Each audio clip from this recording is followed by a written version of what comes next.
Mi hijo nunca fue lo suficientemente bueno para esta familia, y todos en esta fiesta ya lo sabemos, así que brindemos, mejor, por el futuro de mi nieto, que espero se parezca más a mí que a su padre. Eso lo dijo Ignacio Valdivieso, copa en alto, en el jardín de su propia mansión, delante de casi 80 invitados reunidos para celebrar el 5º cumpleaños de mi nieto Mateo. Y lo dijo mirando directamente a mi hijo Tomás, que sostenía en brazos al niño con una sonrisa congelada que reconocí de inmediato, porque era la misma sonrisa que yo misma había usado durante años cuando alguien me humillaba sin darme el gusto de una reacción. No me levanté de golpe. No armé una escena. Simplemente dejé mi copa sobre la mesa con calma, observé como Consuelo, la esposa de Ignacio, sonreía satisfecha junto a él, y esperé el momento exacto en que el pastel estuviera servido para acercarme a saludar a mis consuegros con la misma cortesía de siempre. Lo que Ignacio Valdivieso no sabía, lo que jamás se había molestado en averiguar en los 6 años que llevaba tratando a mi hijo como un empleado indeseado dentro de su propia familia, era que la empresa que sostenía cada ladrillo, cada bolsa de cemento y cada varilla de acero de Valdivieso Construcciones llevaba años funcionando gracias a una línea de crédito que, en los libros, pertenecía a una compañía con un nombre que él jamás relacionó conmigo, aunque debería haberlo hecho, porque ese nombre era el apellido de soltera con el que yo había firmado cada contrato durante los últimos 34 años.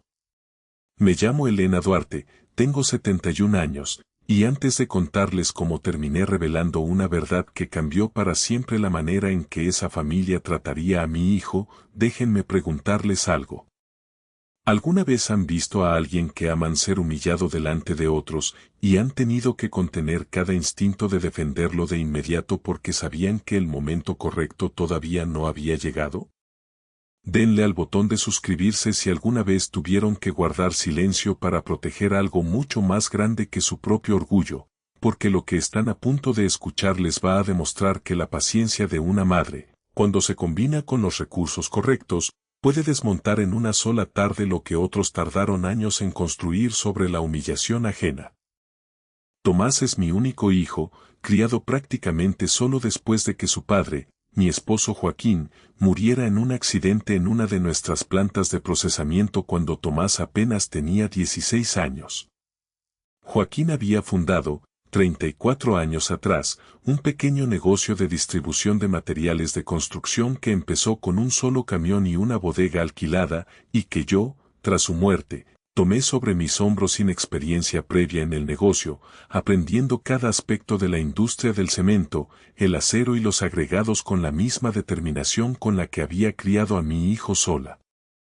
Convertí aquel pequeño negocio en Materiales Duarte, hoy uno de los proveedores industriales más grandes de la región, operando bajo mi apellido de soltera precisamente porque, tras la muerte de Joaquín, decidí separar completamente mi vida empresarial de mi vida como madre, queriendo que Tomás creciera sin la sombra de una fortuna que, en aquel momento, todavía era incierta, y más tarde, cuando ya no lo era, simplemente preferí mantener así, discreta, sin ostentación, porque había aprendido en carne propia que el dinero visible atrae a la gente equivocada. Tomás creció siendo un joven callado, dedicado, que decidió estudiar contabilidad en lugar de sumarse al negocio familiar, algo que respeté profundamente porque quería que construyera su propio camino sin la sombra de su madre detrás de cada decisión. Trabajó durante años en una firma contable mediana, honesto, meticuloso, ganando un salario modesto que jamás alcanzaría a compararse con la fortuna que yo había construido, pero que a él le parecía suficiente, porque nunca fue un hombre que midiera su valor en cifras.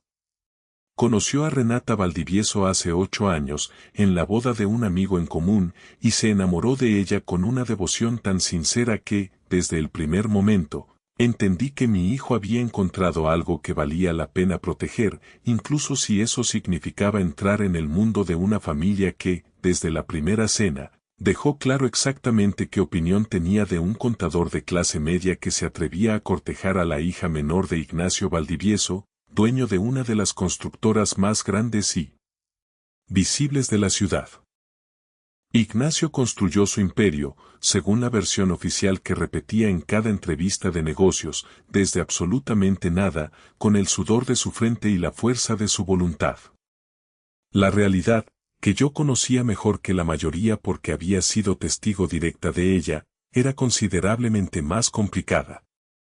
Ignacio había heredado un capital inicial nada despreciable de su propio padre y había construido gran parte de su crecimiento durante la última década gracias, precisamente, a una relación comercial de larga data con Materiales Duarte, comprando a crédito extendido cantidades industriales de cemento y acero que le permitían levantar proyectos residenciales completos antes de tener que pagar un solo centavo por los materiales que lo sostenían. Esa relación comercial, gestionada durante años por mi equipo de ventas corporativas sin que yo interviniera personalmente en cada cuenta, significaba que Ignacio Valdivieso llevaba más de una década construyendo su fortuna sobre una línea de crédito que, técnicamente, dependía por completo de mí, aunque él jamás relacionó el nombre de la empresa proveedora con la madre discreta y de aspecto sencillo que aparecía, cada tanto, en las reuniones familiares vestida con la misma sobriedad de siempre. La boda de Tomás y Renata fue hermosa, aunque desde el primer momento noté la incomodidad de Ignacio y Consuelo por tener que presentar, ante su círculo social, a un yerno que trabajaba como contador asalariado en lugar de dirigir su propia empresa o formar parte de alguna dinastía reconocida. Nunca dijeron nada abiertamente cruel en aquellos primeros años, pero los desprecios pequeños se acumularon con una regularidad que aprendí a reconocer con claridad. Comentarios sobre la ropa de Tomás en reuniones familiares. Preguntas sobre cuando pensaba, como decía Ignacio con una sonrisa que pretendía ser jocosa, hacer algo más ambicioso con su vida. La manera en que, en cada fotografía familiar organizada por Consuelo, Tomás terminaba siempre en el borde, casi fuera de cuadro, mientras los hermanos de Renata, ambos trabajando en la constructora familiar con salarios que superaban ampliamente el suyo, ocupaban siempre el centro. Cuando nació Mateo, hace 5 años, pensé que la llegada de un nieto suavizaría al menos parte de esa frialdad. Y durante los primeros meses, pareció ser así. Pero conforme Mateo fue creciendo, empecé a notar que Ignacio y Consuelo redoblaban sus esfuerzos por posicionarse como las figuras centrales en la vida del niño, financiando cada actividad extracurricular con una generosidad calculada que dejaba a Tomás en un segundo plano constante, incapaz de igualar, con su salario de contador, la magnitud de regalos, viajes y experiencias que sus consuegros ofrecían con total naturalidad. Renata, atrapada entre el amor genuino que sentía por mi hijo y la presión constante de una familia que jamás dejó de recordarle, con sutileza pero sin descanso, que podría haber aspirado a algo mejor, empezó a mostrar, en los últimos 2 años, una distancia emocional hacia Tomás que me dolía observar cada vez que los visitaba. La situación se agravó considerablemente hace 8 meses, cuando la firma contable donde Tomás trabajaba desde hacía más de una década anunció una reestructuración que eliminó su puesto junto con otros 40 empleados. Tomás pasó semanas buscando trabajo con la dignidad silenciosa que siempre lo caracterizó, sin pedirme ayuda directamente, aunque yo, por supuesto, estaba al tanto de cada detalle a través de las llamadas semanales que manteníamos desde la muerte de Joaquín. Cuando finalmente Ignacio se enteró, en una cena familiar, de que su yerno llevaba meses desempleado, no ofreció ayuda genuina. En cambio, empezó a hacer comentarios cada vez más frecuentes, siempre con esa sonrisa que disfrazaba el desprecio de humor, sobre la importancia de que un hombre mantuviera económicamente a su familia, sobre cómo él, a la edad de Tomás, ya dirigía 2 proyectos de construcción simultáneos, sobre lo afortunado que era Mateo de tener, al menos, un abuelo que sí sabía cómo generar prosperidad real. Fue precisamente durante esos meses de desempleo cuando empecé a notar, a través de mi propio equipo corporativo en Materiales Duarte, señales de que algo no marchaba del todo bien dentro de la operación financiera de Valdivieso Construcciones. nuestro departamento de crédito corporativo me hizo llegar, como parte de mi revisión trimestral rutinaria de las cuentas más grandes de la empresa, un informe que señalaba que Valdivieso Construcciones había solicitado, por tercera vez en el año, una extensión adicional en sus plazos de pago, alegando retrasos temporales en la liquidez de 2 proyectos residenciales que, según sus propios reportes, avanzaban sin contratiempos.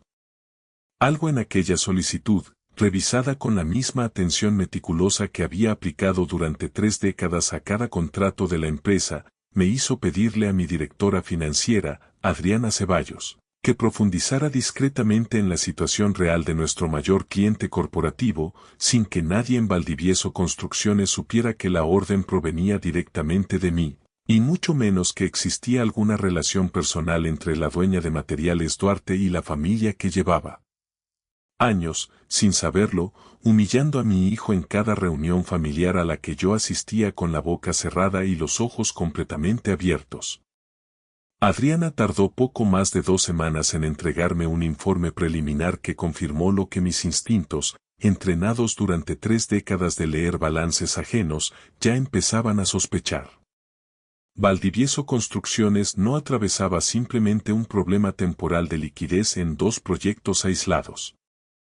Atravesaba una crisis estructural que se había ido gestando durante al menos los últimos 3 años, alimentada por una expansión demasiado agresiva hacia proyectos residenciales de lujo que, en un mercado que se había enfriado considerablemente, no lograban venderse a la velocidad ni al precio que Ignacio había proyectado ante sus propios inversionistas. Adriana había logrado reconstruir, a través de los registros de pago que Materiales Duarte mantenía de cada transacción con la constructora, un patrón claro de deterioro progresivo, retrasos cada vez más frecuentes, montos cada vez más ajustados al límite exacto de la línea de crédito que le habíamos extendido, y una dependencia creciente, casi total, de que nuestra empresa continuara proveyéndole materiales sin exigir pagos anticipados, algo que, de suspenderse siquiera temporalmente, paralizaría por completo cada obra activa de Valdivieso Construcciones en cuestión de semanas. Lo que más me inquietó, sin embargo, no fue únicamente la fragilidad financiera de la empresa, sino un detalle adicional que Adriana mencionó casi al final de su informe, con la cautela de quien sabe que está entrando en un terreno personal delicado. Ignacio había solicitado recientemente, a través de su departamento legal, información detallada sobre la estructura patrimonial de Renata, específicamente sobre cualquier activo, cuenta o propiedad que estuviera a nombre exclusivo de mi nuera, separado de su matrimonio con Tomás. Adriana no sabía, porque no tenía por qué saberlo, el contexto familiar detrás de esa solicitud, pero yo lo entendí de inmediato con una claridad que me heló la sangre. Ignacio estaba evaluando, con la misma frialdad calculadora con la que evaluaba cualquier activo de su empresa, hasta qué punto podía utilizar el patrimonio de su propia hija, y por extensión el matrimonio de Renata con mi hijo, como una tabla de salvación financiera para su constructora en problemas. No dije nada durante esas semanas, ni a Tomás ni a Renata, aunque cada cena familiar se volvía más difícil de soportar en silencio. La humillación hacia mi hijo, mientras tanto, no hizo más que intensificarse. En una comida de domingo, apenas 10 días después de recibir el informe de Adriana, Ignacio comentó, delante de toda la familia extendida, que tal vez era momento de que Tomás considerara trabajar en la constructora, no en un puesto administrativo digno de su formación, sino literalmente supervisando cuadrillas en obra, algo que dijo con el tono de quien ofrece una limosna disfrazada de oportunidad. Tomás declinó con la educación de siempre, explicando que continuaba buscando oportunidades dentro de su propio campo, y vi cómo Ignacio intercambiaba una mirada con Consuelo, una mirada que decía, sin palabras, exactamente lo que ambos pensaban de la negativa de mi hijo. Fue en esa misma comida cuando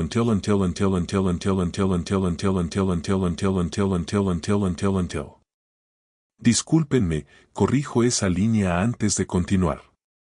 Fue en esa misma comida cuando Perdón, permítanme reescribir con calma esta parte. Rana command. Ave clean continue carta on, Guay Haga Sehan Glitcha Ayatiacha. Fue en esa misma comida cuando Renata, tratando de defender a Tomás con una lealtad que en esos meses parecía cada vez más frágil, mencionó que su esposo había recibido, apenas esa semana, una entrevista prometedora con una firma de auditoría reconocida. Ignacio soltó una risa breve, casi imperceptible, y dijo que esperaba que esta vez Tomás lograra conservar el puesto más de un par de años, un comentario que no tenía ningún fundamento real, porque mi hijo jamás había sido despedido de ningún trabajo por bajo desempeño, sino que había perdido su puesto anterior en una reestructuración que afectó a decenas de empleados sin distinción. Tomás no respondió. Simplemente bajó la mirada hacia su plato, con esa misma paciencia silenciosa que había heredado, sospecho, de mí, aunque en ese momento sentí, viéndolo desde el otro extremo de la mesa, que aquella paciencia empezaba a costarle algo más profundo que el orgullo. Decidí entonces que necesitaba entender con exactitud qué tan grave era la situación financiera de Ignacio antes de decidir cómo intervenir, y sobre todo, necesitaba entender si Renata estaba al tanto de la presión que su padre ejercía sobre ella respecto a su patrimonio, o si, como sospechaba, la mantenían deliberadamente al margen mientras construían un plan que eventualmente la involucraría sin su consentimiento pleno.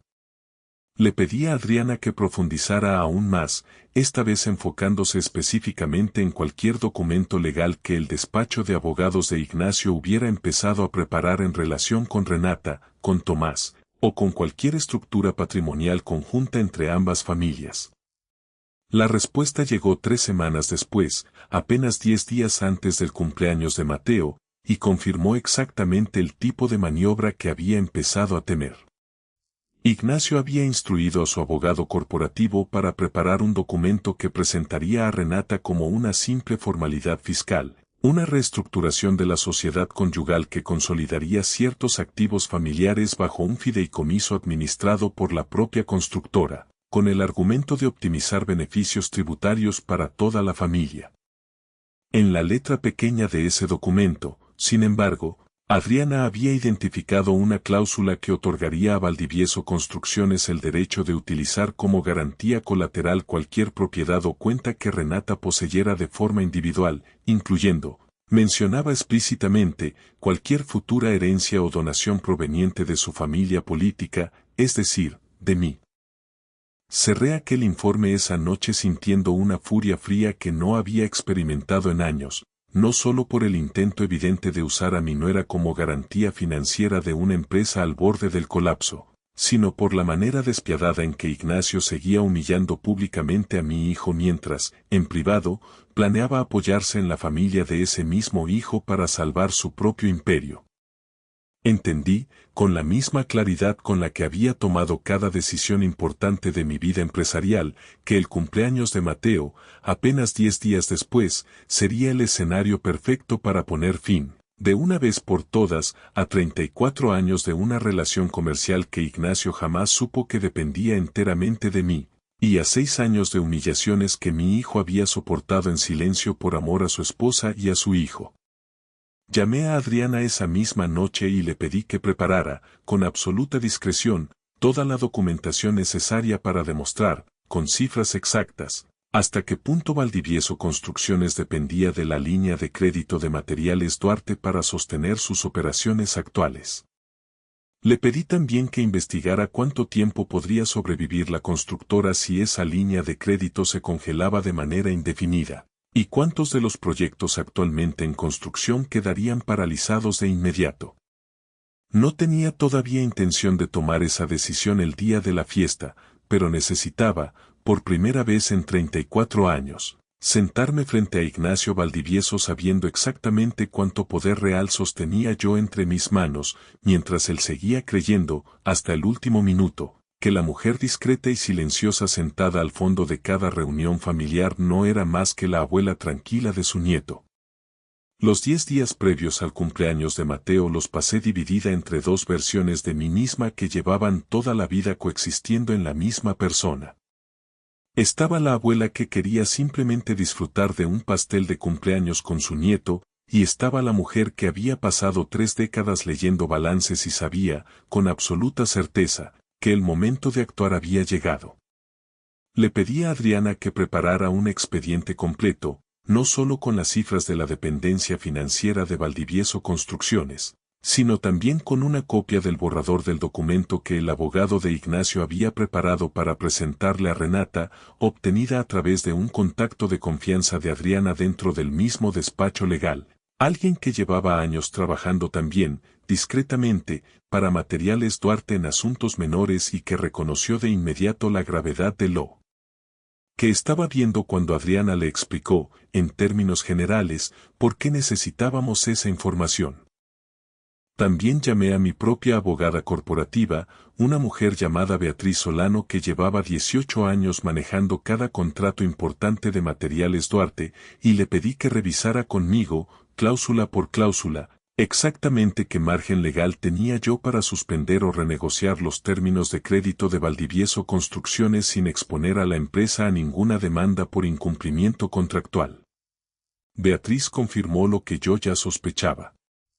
El contrato marco que sostenía la relación comercial entre ambas empresas incluía una cláusula estándar que me permitía, como proveedor, exigir el pago inmediato de cualquier saldo pendiente si detectábamos, a través de nuestra propia evaluación de riesgo crediticio, un deterioro significativo en la capacidad de pago del cliente, algo que, con el informe de Adriana en mano, podía justificar sin la menor dificultad legal. No quería, sin embargo, que mi primera acción fuera simplemente cortar el crédito de manera fría y unilateral, dejando a decenas de trabajadores de obra sin sueldo por decisiones que ellos jamás tomaron. Quería, sobre todo, que Ignacio entendiera, delante de la misma familia que había presenciado cada humillación hacia mi hijo durante 6 años, exactamente quién sostenía realmente el imperio del que tanto se enorgullecía, y quería que esa revelación llegara acompañada de una advertencia clara sobre lo que le esperaba si continuaba, aunque fuera un solo día más, tratando a Tomás como un hombre indigno de su propia familia, o si insistía en avanzar con el plan de usar el patrimonio de Renata como garantía de sus propias deudas. Hablé con Renata 2 días antes de la fiesta, sola, en un café alejado de cualquier oído familiar. Le pregunté directamente, sin rodeos, si su padre le había mencionado algo sobre una reestructuración patrimonial o algún documento relacionado con optimización fiscal familiar. Vi cómo su rostro cambiaba, la sorpresa genuina de quien escucha por primera vez algo que debería haber sabido desde el principio. Me confesó que Ignacio le había mencionado, apenas la semana anterior, que su abogado prepararía unos papeles sencillos que necesitaría firmar pronto, presentándolo como una simple formalidad para proteger los intereses de la familia a largo plazo, sin entrar jamás en detalles específicos. Le mostré entonces, con el consentimiento previo de Beatriz, una copia del borrador que Adriana había conseguido, y observé cómo Renata leía cada línea con una expresión que pasaba de la confusión al horror genuino al llegar a la cláusula sobre garantías colaterales. Me dijo, con la voz quebrada, que jamás había sospechado que su propio padre pudiera intentar algo así, ni contra ella ni, mucho menos, exponiendo a Tomás y a su hijo a semejante riesgo financiero sin el menor conocimiento de ninguno de los dos. Esa conversación terminó de confirmarme lo que ya sospechaba desde el principio. Renata no era cómplice de las humillaciones hacia mi hijo, ni del plan financiero de su padre. Era, como Tomás, otra pieza que Ignacio movía en su tablero sin pedir permiso, atrapada entre la lealtad filial y un matrimonio que amaba genuinamente, aunque la presión constante de su familia la hubiera hecho, en los últimos meses, distanciarse de Tomás más de lo que ella misma probablemente reconocía. Le pedí que no dijera nada todavía, que confiara en mí, y que simplemente asistiera a la fiesta de su hijo como cualquier otro año, permitiéndome a mí manejar, en el momento correcto, la conversación con su padre. La noche antes del cumpleaños, me senté en mi propio estudio con el expediente completo que Adriana y Beatriz habían preparado, releyendo cada cifra, cada documento, cada prueba del deterioro financiero de Valdivieso Construcciones y del intento de Ignacio de usar a su propia hija como garantía. Pensé en Joaquín, en cómo él, con su honestidad simple de hombre que empezó con un solo camión, jamás hubiera tolerado ver a su hijo humillado de esa manera durante 6 años consecutivos sin decir una sola palabra. Pensé también en Tomás, en la paciencia silenciosa con la que había soportado cada desprecio, no por debilidad, sino por amor genuino hacia su esposa y su hijo, la misma paciencia que yo misma había cultivado durante 3 décadas de negocios, esperando siempre el momento exacto en que la verdad pesara más que cualquier palabra dicha con desprecio en una mesa ajena. Decidí esa noche que no llegaría a la fiesta buscando venganza, aunque una parte de mí, honestamente, la deseaba. Llegaría con la documentación necesaria para proteger a mi hijo, a mi nuera y a mi nieto de un plan financiero que podía arruinarles la vida, y llegaría dispuesta a que, por primera vez en 34 años de relación comercial y 6 años de relación familiar, Ignacio Valdivieso entendiera con absoluta claridad que la mujer silenciosa a la que había subestimado durante tanto tiempo sostenía, en sus propias manos, la única cosa que él realmente valoraba por encima de su propio orgullo, la supervivencia del imperio que había construido su nombre.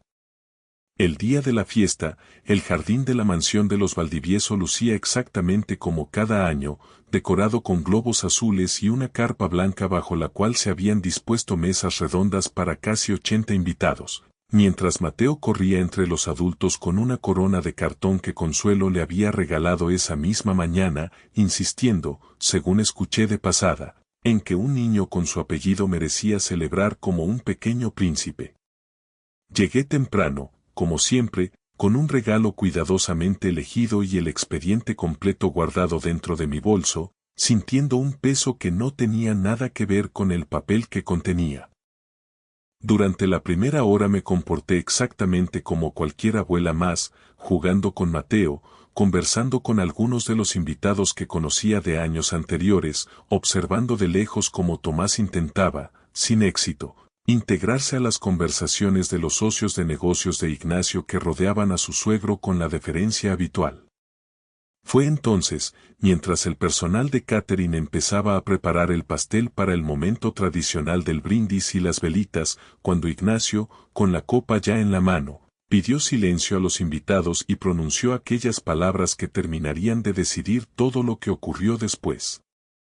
Mi hijo nunca fue lo suficientemente bueno para esta familia, y todos en esta fiesta ya lo sabemos, así que brindemos, mejor, por el futuro de mi nieto, que espero se parezca más a mí que a su padre.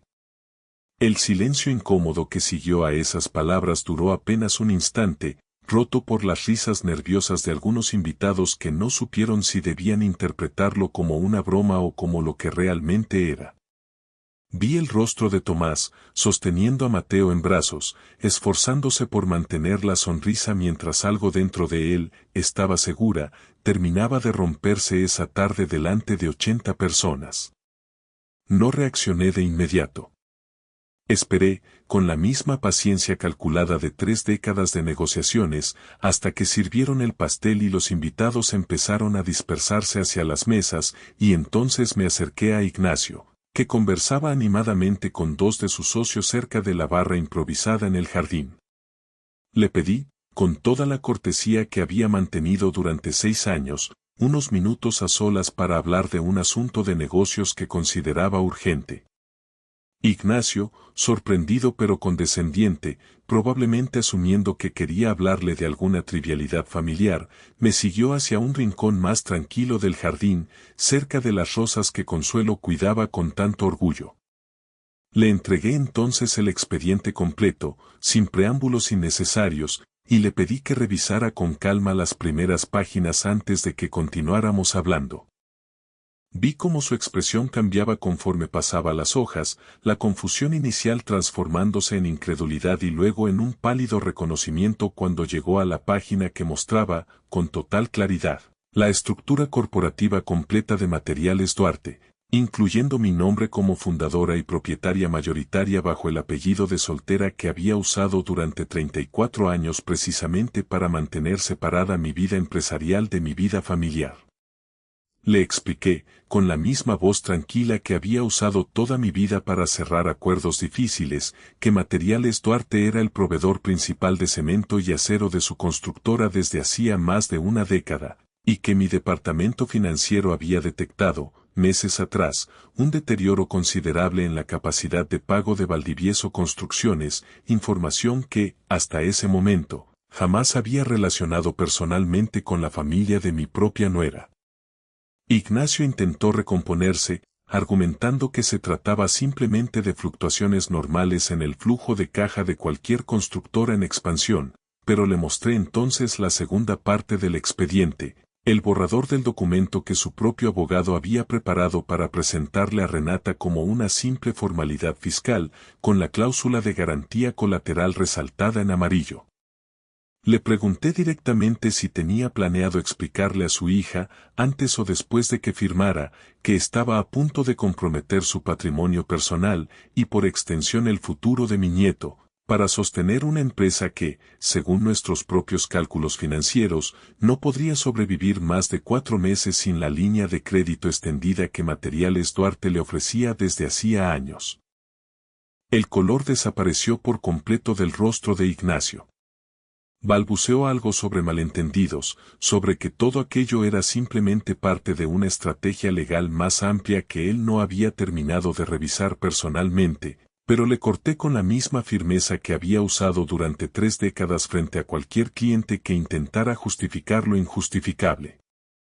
Le dije que, a partir de ese momento, Materiales Duarte suspendería cualquier nueva línea de crédito hacia Valdivieso Construcciones hasta que se presentara un plan de reestructuración financiera transparente y verificable, y que dicha suspensión se mantendría de manera indefinida si llegaba a enterarme, por cualquier vía, de que había intentado avanzar con el documento que comprometía el patrimonio de Renata sin su pleno consentimiento informado.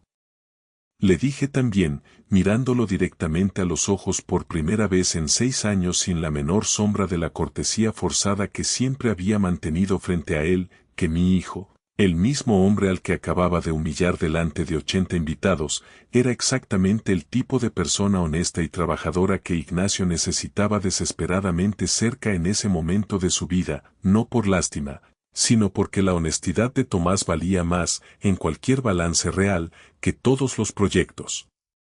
inflados que Ignacio había construido sobre promesas que no podía cumplir. Regresamos juntos hacia la carpa donde continuaba la fiesta, Ignacio visiblemente pálido, y aunque no hice ninguna revelación pública ese mismo día, decidí, en cambio, sentarme junto a Tomás durante el resto de la celebración, hablando con él abiertamente, riéndonos de las ocurrencias de Mateo, asegurándome de que cada persona presente viera con claridad que la madre de aquel hombre supuestamente indigno de la familia Valdivieso no tenía la menor intención de tratarlo como alguien menor. Las semanas posteriores trajeron cambios que se sintieron, para toda la familia, como un terremoto silencioso pero profundo. Ignacio, enfrentado a la realidad de que su imperio dependía enteramente de mi buena voluntad, contrató finalmente, y de manera genuina esta vez, a Tomás como director financiero de Valdivieso Construcciones, un puesto que mi hijo aceptó no por necesidad económica inmediata, sino porque entendió, con la misma claridad que yo, que tenía la oportunidad de ayudar a sanear una empresa que, mal administrada, terminaría arrastrando a toda su familia con ella. Renata, al enterarse de la verdad completa sobre el documento que su padre había intentado hacerle firmar, exigió una disculpa formal que Ignacio, sorprendentemente, terminó ofreciendo, aunque con la incomodidad evidente de un hombre que no estaba acostumbrado a admitir sus propios errores. Tomás, meses después, me confesó una tarde, sentados los dos en el porche de mi casa, que jamás había sospechado la magnitud real de lo que yo había construido, y me preguntó, con la misma curiosidad tranquila que siempre lo había caracterizado, porque nunca se lo había contado. Le respondí lo que sabía en el fondo que era la verdad más honesta que podía ofrecerle. Que había querido que creciera sabiendo que su valor no dependía de ninguna fortuna, ni la mía ni la de nadie más, y que quizás, sin darme cuenta, ese silencio había permitido que otros lo trataran durante años como si no valiera nada, cuando en realidad, desde el principio, Había sido exactamente el tipo de hombre honesto que cualquier imperio necesita para sostenerse con integridad. Si hay algo que me gustaría que se llevaran de esta historia es esto. Nunca permitan que nadie mida el valor de las personas que aman basándose en cuentas bancarias o apellidos reconocidos, porque la verdadera fortaleza casi siempre se esconde detrás de la humildad más silenciosa, y quienes menos hacen ruido suelen ser, al final, quienes sostienen todo lo que los demás dan por sentado.